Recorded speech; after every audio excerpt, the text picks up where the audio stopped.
Andy, how did you enjoy draft night? Specifically, your 17th overall pick, Odell Beckham Jr. I loved it. Absolutely loved it. For anything, especially with how idiotic that Giants draft was with taking Daniel Jones at 6. I was like, we got the best player in Odell Beckham Jr. That's fine. Guys, I hosted the NFL Canada NFL draft party at a bar in Toronto called The Pint. Mm-hmm. And there was over 400 people there. It was crazy. The whole place, including myself, just yelled out a collective like, what are you doing?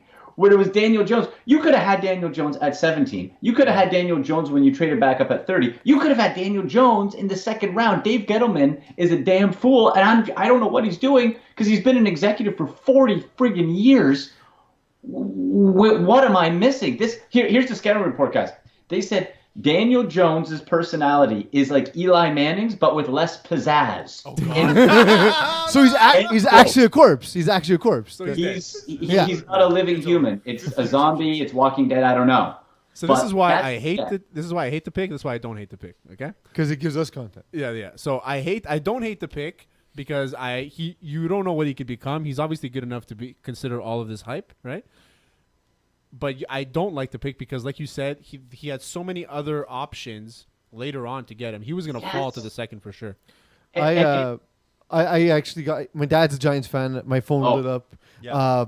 Earlier in the day, the DJ who does our music for the show was talking about the Giants draft, saying, "I hope we get Haskins.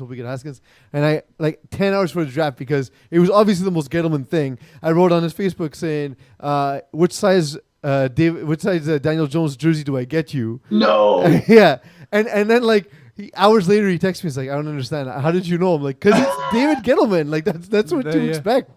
You just expect him to act the way he'll act. It's pulling a Gettleman. And guys, here's the other thing. It depends on now if you like yourself some Daniel Jones, I don't, but if you do, okay. But the message from Gettleman was, we think Eli can win in the next 1 or 2 years. I don't think he can, but he thinks he can. So if that's the case, wouldn't it be more logical to use your 2 first-round picks to get pieces on either side of the ball that can help you to a championship, not a quarterback that's going to be sitting behind him? And, oh, by the way, when he gets put in, my scouting report on him was a high-end backup. I don't think this guy has anything special whatsoever about him.